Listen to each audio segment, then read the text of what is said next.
Okay, we'll call a meeting to order. Norfolk School Committee on August 23rd, 2016. I'll start by reading the mission statement. The Norfolk Public Schools offers a safe, joyful, and challenging learning environment that meets the needs of our diverse students. Through school, family, and community partnerships, we provide an education that inspires lifelong learners and cultivates caring and productive citizens of our ever-changing world. Roll call. Jeff Chalmers. Jeff Curry. Paul Cochran. Ingrid Alarney. Okay, public comment? Okay, moving on. Correspondence, Exhibit 1, we have donations. And there was just a clerical typo on that, so you have a new one for tonight. The amounts are the same. Okay. We have the use of school or charitable funds in FY16 and also in FY17. Yeah. So the Norfolk Community Lead offered a teacher grant for $1,500 to fund the purchase of iPads for the HL of Day School. Target has a promotional program where people can get a Target card linked to the school, and then we get a check quarterly for profits. So we had 2 checks from Target from their Take Charge of Education program. Big Hearted Books is an outside company that donated $64.56 to the Freeman-Kennedy School. And then NCL also donated $500 in fiscal 17 for Camp Borndale. Okay. I need a motion to accept the use of the gifts. I make a motion to accept the gifts and their proposed usage. Second. Second. All in favor? Aye. Aye. Aye.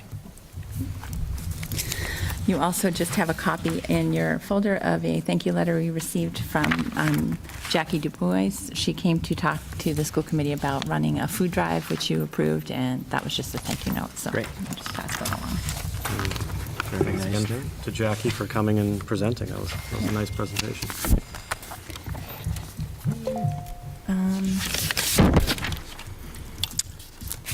Moving on to the MASC conference session schedule. I think this is more of an informative. Yeah, what we talked about at our last meeting was we did reserve 1 space for school committee for the 3-day event, and people talked about maybe splitting that and choosing a day. So the schedule just came out, so we put it in your packet so you could take a look at what was being offered each day to determine if anybody wanted to attend any of the 3 days of the event. And that way we can then divide that up and confirm the booking. Great. Okay. NCL Fundraiser. The NCL is proposing an open house. What they wanted, Sorry. yeah, what back. they'd like to do is, they are approved school partners, and they do fund quite a few different things for us, like they gave us the teacher grant for the iPads.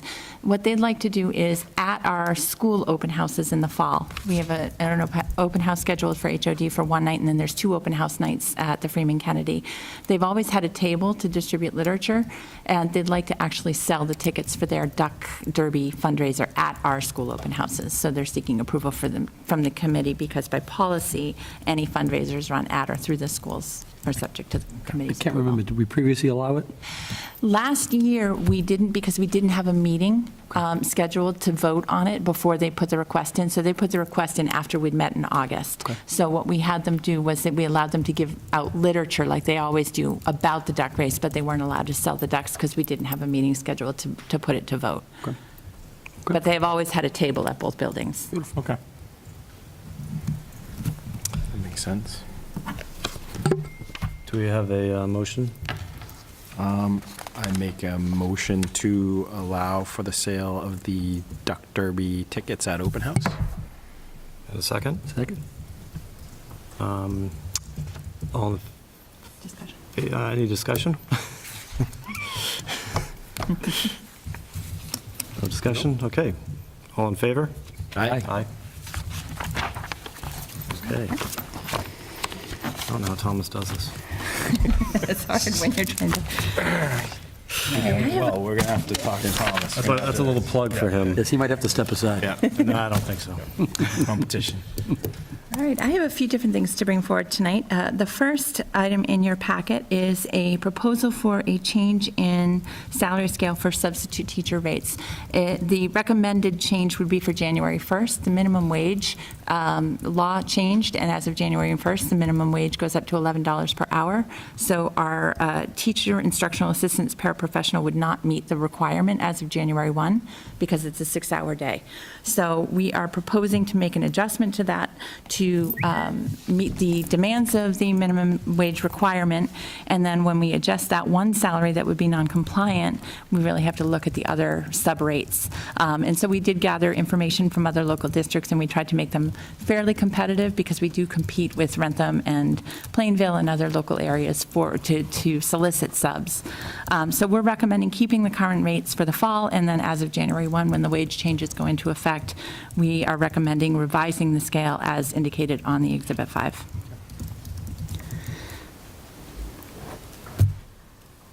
I make a motion to accept the new rates. As presented.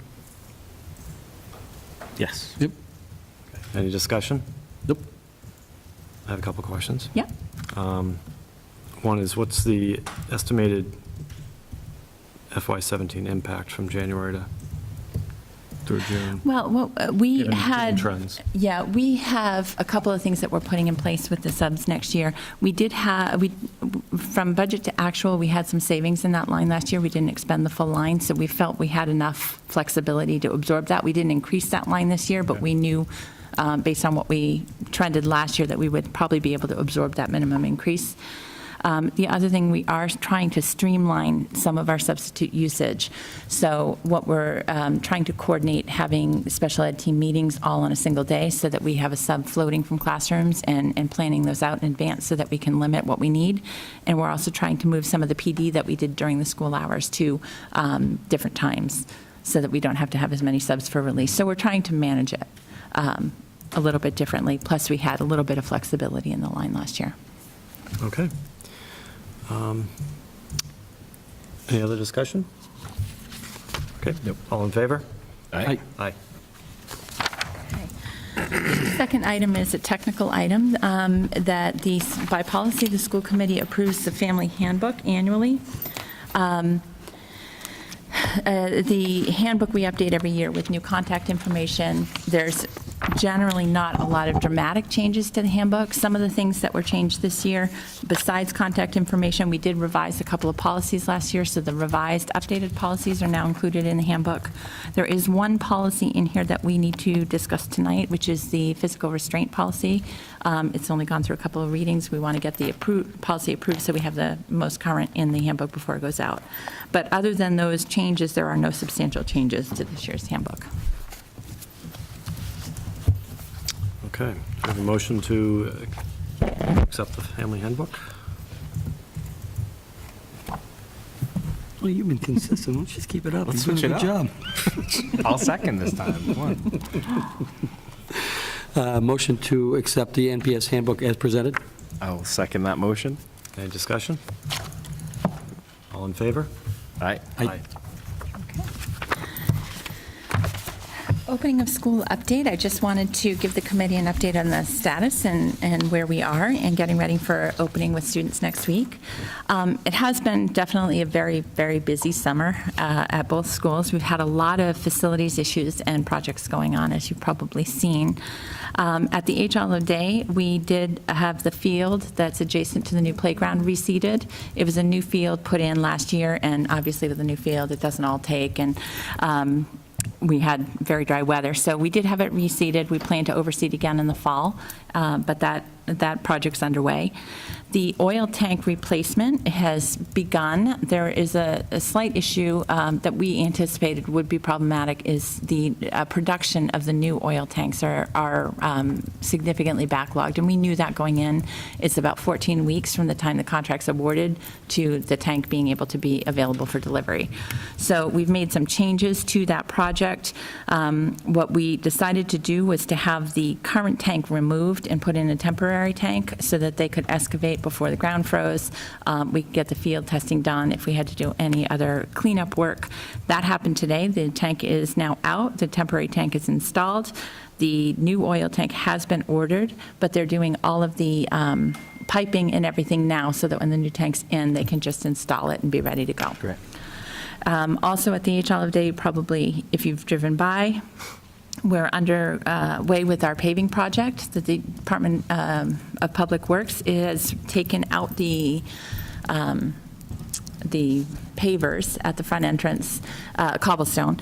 They are removing those, and they are going to actually repave the front entrance, and then they're going to patch the side road and the back parking lot, any of the big holes.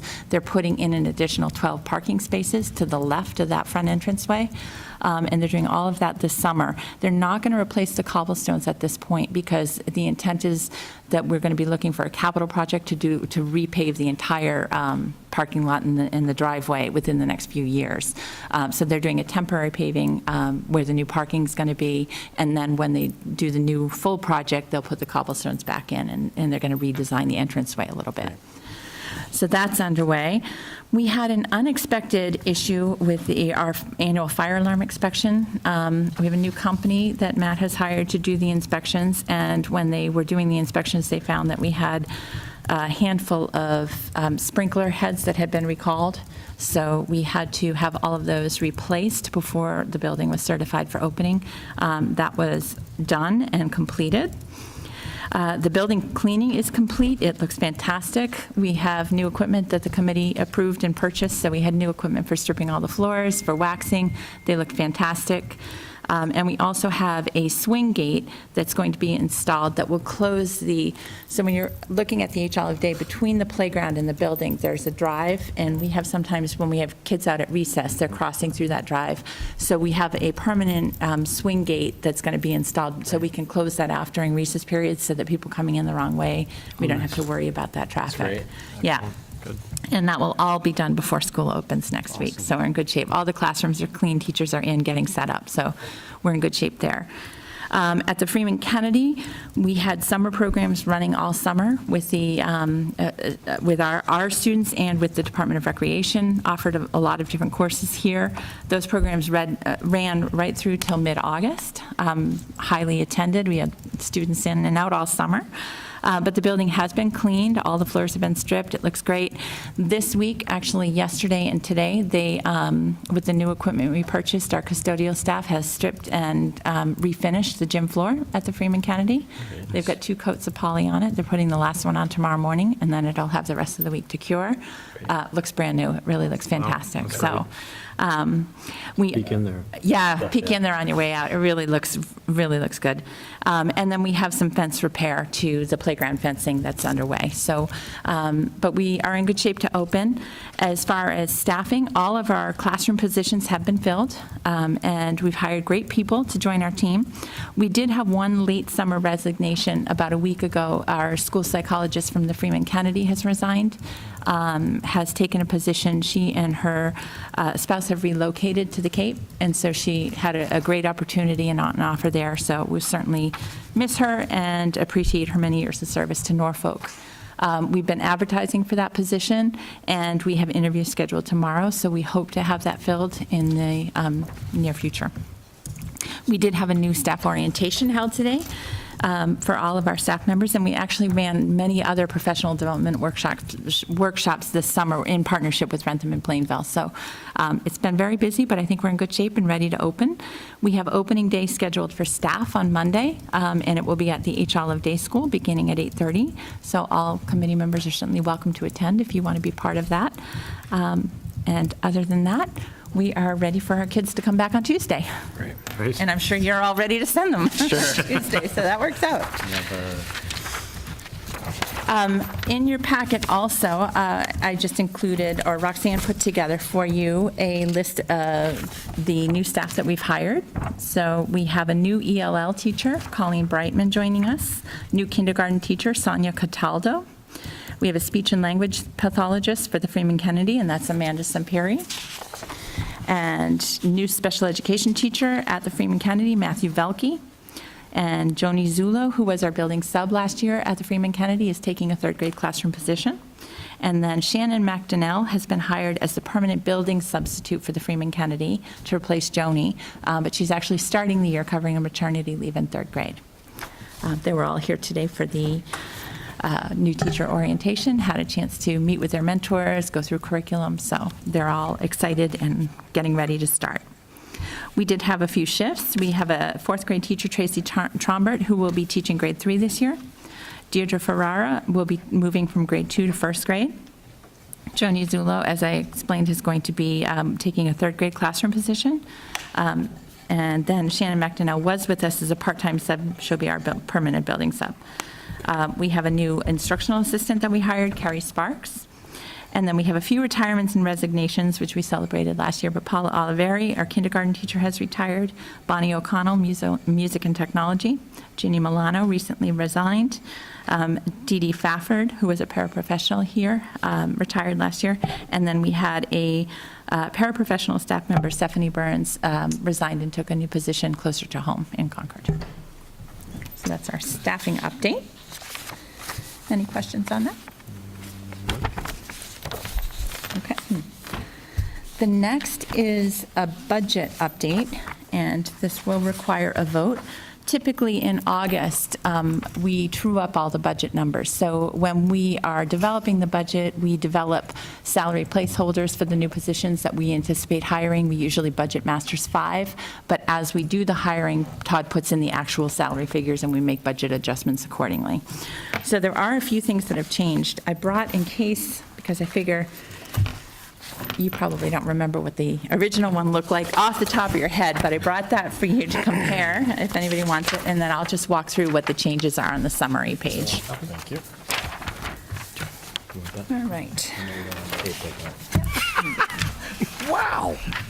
So the majority of changes are really strictly salary adjustments. So in the original document, we had expected the cost of the teacher step salary lane changes to be $216,000. We did have some people that anticipated making a lane change that we budgeted for that did not complete their coursework, so they didn't make the corresponding lane change that was budgeted. And we also had some unexpected resignations, and the rehires came in lower. So the revised budget number for that is $177,257. So we have some savings from budget to actual in the hiring process. The second number there was the COLA for all other staff. We originally budgeted $79,000. The adjustment that you approved at the last committee for the revised salary scale for the paraprofessional has about a $20,000 cost, so Todd has adjusted that number accordingly. Or it's a little more than that. It's like $26,000. Teacher retirements, we anticipated about $50,000 there. We actually picked up a little bit more in the retirements because we budget the replacement at M5, and some of our new hires came in at M1, so we actually saved more in a couple of the retirements than we originally expected. So that the total line for that was $244,666 originally, and it's now $220,246 with a savings of about $20,000 from budget to actual. Or to our current, I should say. In regular education, we had to add a classroom teacher at Freeman-Kennedy. Again, we budget masters 5. We hired slightly lower than that, so there's about a $4,000 or $5,000 difference there. We went from having 5 kindergartens. We budgeted for 6 originally, and we saved that extra teaching position in case enrollment went high, and it did. We were actually fairly concerned about enrollment district-wide. We've had a lot of summer enrollment, so we had to add that 7th position. We had the teacher in the budget, but we had to add another aide for that 7th classroom.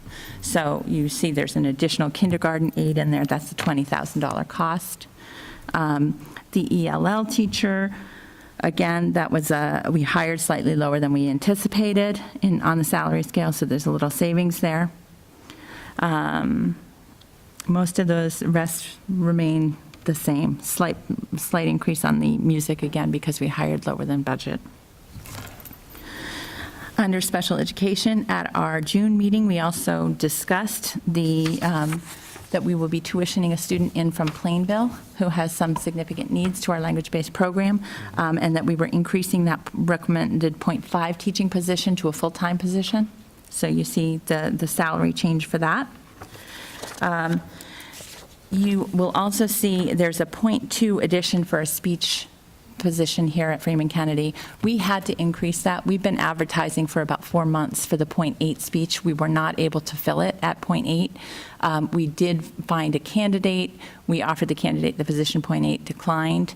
We re-entered the search. We found another candidate that was not willing to take the .8 position, so we had to increase it to full-time to fill the position. We fortunately were able to hire a candidate that came in lower on the salary scale, so the difference between the .8 and the full-time was only $9,000. So we were able to do that to secure a speech pathologist for the Freeman-Kennedy. Other areas that you'll see adjustments, some are very small. The savings for the shared facilities director is about $500 less, but that reflects the cost of living increase as of July 1 that all staff received. Then one of the ways that we are going to try to balance out the additional costs for the teacher and the aide, we had a .4 position open district-wide for a tech integration specialist. Our current tech support person at the H. Olive Day applied for that position. He's getting his master's in tech integration. Mark Peasy, he was definitely the best candidate for the job. So he is going to remain .6 as tech support and .4 as a technology teacher. We are not going to refill that .4 tech support. We're going to reduce that .4 tech support. Okay. So there's a savings about $15,000 there. We also reduced expenses on the administration side to make up some of that difference by about $6,000. It's about $2,500 more than we'd had originally cut. The other area of change, we have a budget line item for $40,000 for new curriculum adoption. We don't have a review going on this year, although we do have the second part of the special subject review, which is art, music, phys ed. So, but we have significant costs for professional development needs. We're going to do another, every 3 years, we've done a district-wide emergency response training with Synergy Solutions. That has a cost of about $7,000.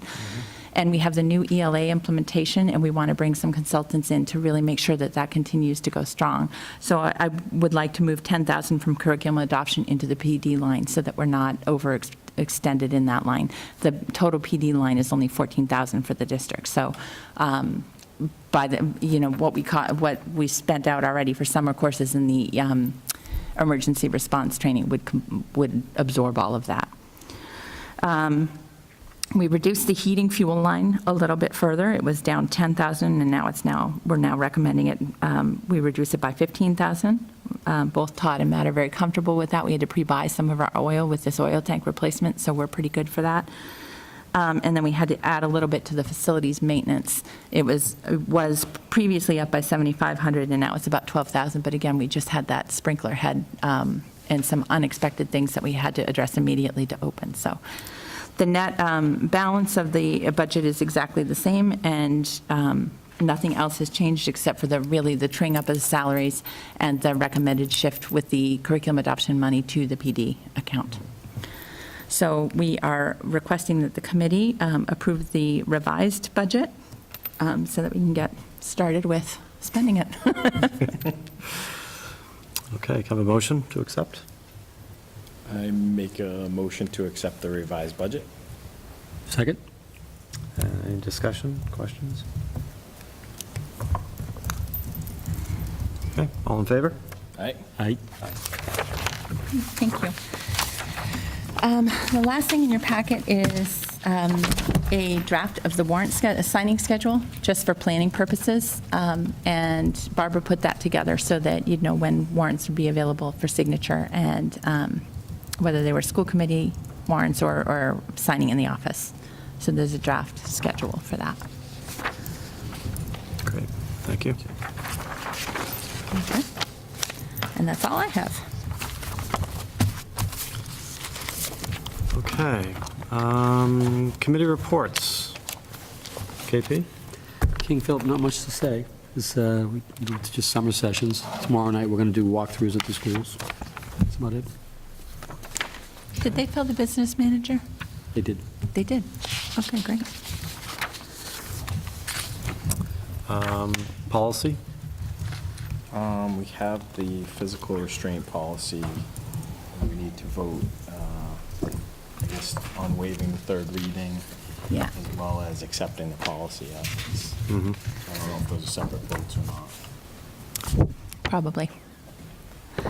So the policy came to the committee in January. There were no changes after the first reading, but then accidentally we dropped it and didn't put it in your packet for second reading, which is when we went to find the final policy for the handbook, I realized we hadn't finished the third reading. So there were no changes. The majority of the policy is driven by the changes in the law and the regulations, and most of the language comes directly from the law. So if the committee's willing to waive the reading, I'd prefer not to wait till September, because this policy by law has to be in our handbook, and I'd rather put the correct policy and then send a revision to the handbook in September. But it's up to the committee how you want to proceed. Well, I've read it. I don't see any issues, so I'd like to proceed. Waive the reading. Okay. Can we have a motion to waive the reading? I'm on the committee, I'll let you do it. Right? Yes. Rock, paper, scissors. Motion to basically accept the Exhibit 10 as presented, And I'll second. And to waive the third reading. and also to waive the third reading. Okay. Second that as well. Any discussion? All in favor? Aye. Aye. And then bullying prevention, I'm not sure which reading this is. So this would be, by law, we have to review our bullying policy annually. When we reviewed it as a subcommittee, we didn't have any substantial changes. We wanted to just reword one section, and it was really just grammatical. So we're recommending it be reviewed and approved for incidental changes. An incidental change doesn't require the 3 readings. So the only change to this is what's in blue. We felt that it was a little wordy and confusing the way it originally was. Okay. Have a motion? I make a motion to accept the policy. Second? Discussion? All in favor? Aye. Aye. Aye.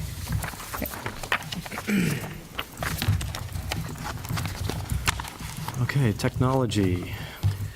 No discussions until school starts, and it's usually probably around October before we have our first meeting. Okay. Very good. Thank you for that update. New items. School partner renewal for NEST.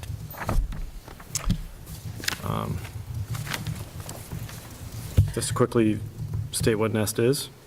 Sure. NEST is a, you want to?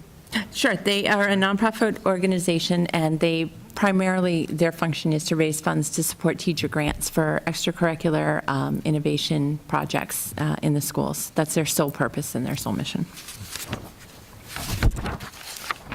Okay. Have a motion to accept the renewal for NEST? Motion to accept renewal for NEST as presented. Second? Okay. Any discussion? All in favor? Aye. Aye. Aye. We have 2 sets of meetings. Next up is minutes for the past 2 meetings. First one is from June 21st. I am going to recommend that we table this to the next meeting, given that I wasn't present, so I can't validate. Right, you need 3 members. We don't have quorum, so Okay. just the 21st. Okay. Okay, then We can do put a motion for the meeting, school committee meeting minutes from June 28th. That, I will make a motion to accept the minutes from the meeting on the 28th. Second? Okay, all in favor? Aye. Aye. Aye. And last, H should come next. yeah, next school committee meeting is set for Tuesday, September 13th. Everybody make that?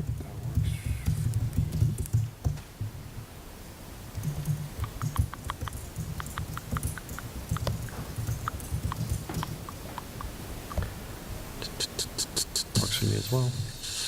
Yeah, I don't know if I'll be, maybe in Buffalo.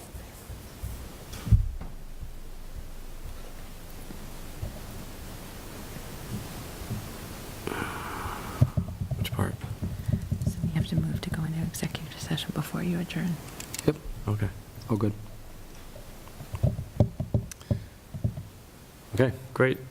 And And we'll have a subcommittee, policy subcommittee beforehand as well. Before the next meeting at 6:30, if that still works. I'll confirm with Mark since he's not here. okay, I need a motion to move into executive session to discuss the strategy with respect to collective bargaining and to not reconvene in open session. Motion to move into executive session as requested. We need a roll call vote on that one. Jeff Chalmers? I'll second that, and Jeff Curry. And Paul Cochran. Okay, this meeting's adjourned.